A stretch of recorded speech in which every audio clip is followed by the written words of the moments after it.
Excited to be here. So it looks like we're rolling and working. Excellent. Welcome if you haven't been on one of my lives before. My name is Ondi Laure. I'm an author, coach, and CEO of Story Launcher and Persona Publishing. And I am here today. I was doing Motivational Mondays and life happened. So my Monday didn't happen. So I'm on here now. It's Wednesday. And I wanted to showcase and give you our Motivational Monday on Wednesday. It all works, right? We're human. Things happen. So at some point in the week, it may be Monday morning, it may be Wednesday afternoon, but I'm here. So that's what counts.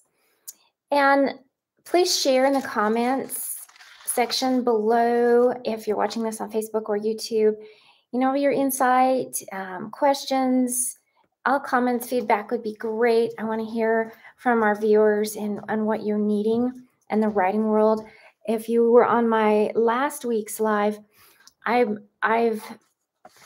over the course of the year, last 2 years really, I've gotten so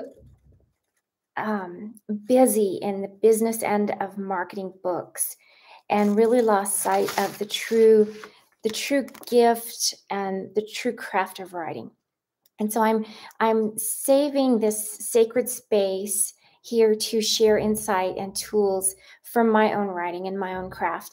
And I have 2 dogs that I'm babysitting below me. So if there's a fight and I start screaming, that's because these guys are growling at each other under my feet.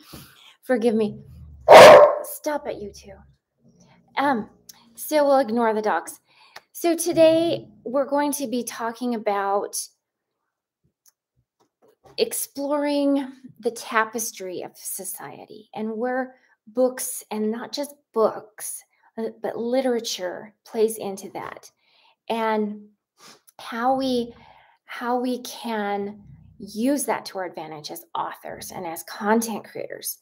And so we're going to talk about that, really exploring the tapestry of society and the power that books possess in not only teaching and learning from one another, but carrying on messages and themes and our own wisdom and sharing that with future generations for contemporary and nonfiction writing that we're working on today, but also looking back at works that have already, historical documents and books that have passed, and how we can glean information and knowledge from that serve us today.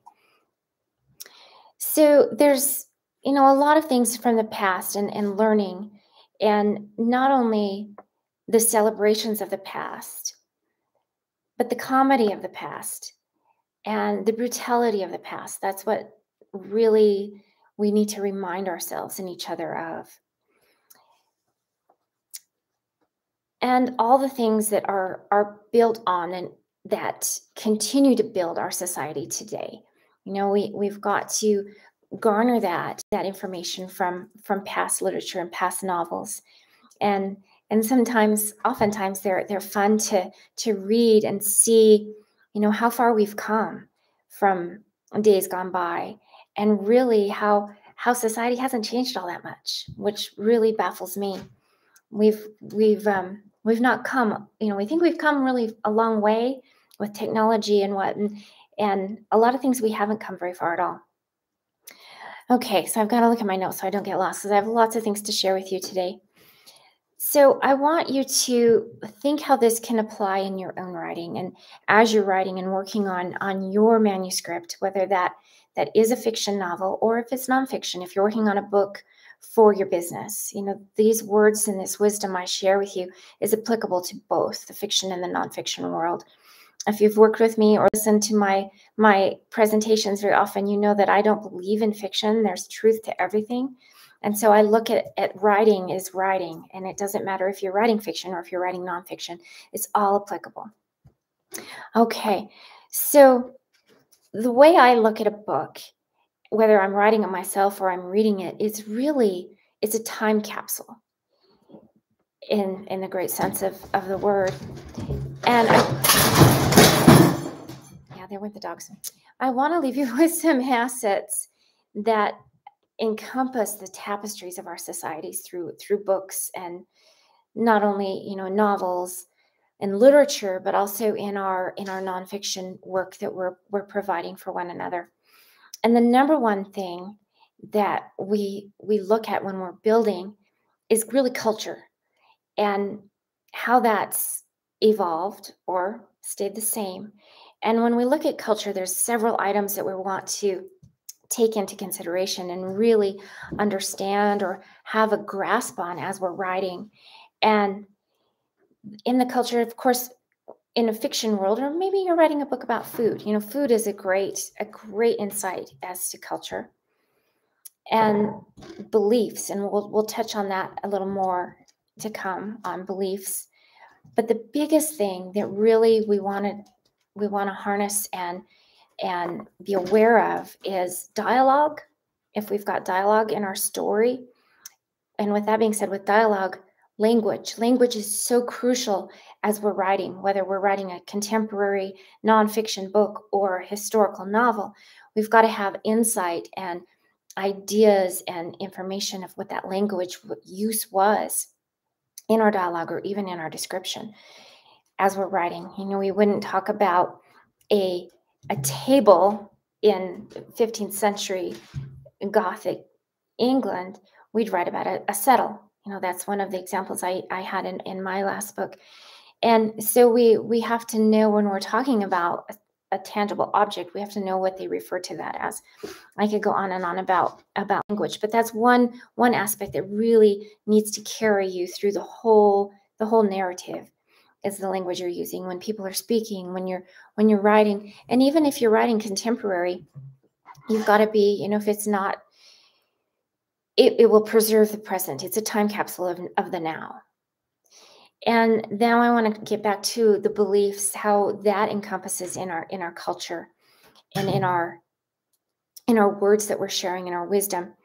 And where the beliefs really come to play this is where conflict can come in and encompass the belief system. And we've got to have, for any good story, even if we're writing a nonfiction piece and we're wanting to share information, there's conflict there. There has to be, or no one's going to care or continue reading our words without that conflict carrying and holding people's attention. So those three things, when we're looking at culture, language, and of course settings, food, clothing, that kind of thing, but dialogue and language are so crucial to have within your writing. So when you're writing, when I say conflict for a nonfiction piece, if you're writing something about the work you're working on or your product that you're marketing, the conflict is you're solving someone else's conflict. You've got to have that front and center in your message, in your purpose, in your mantra, in your theme of your narrative. You've got to have that conflict front and center.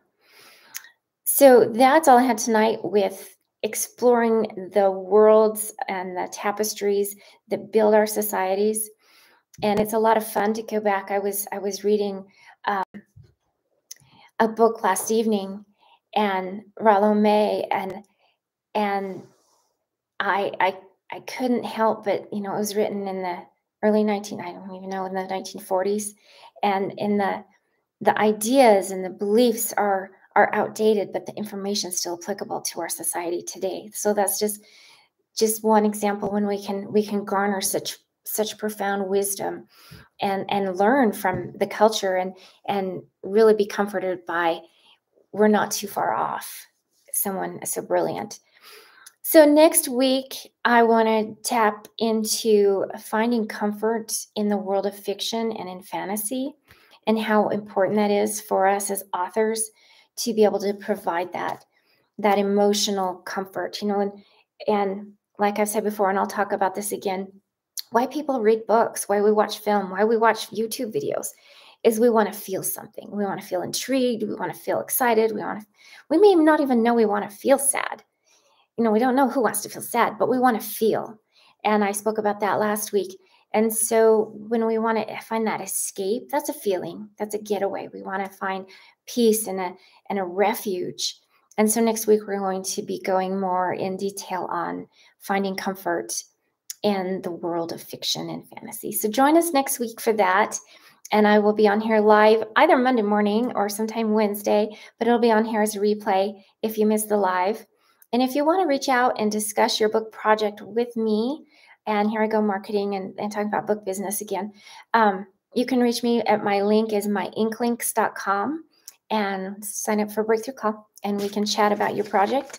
And until then, have a blessed rest of your day, and we'll see you next week. Bye for now.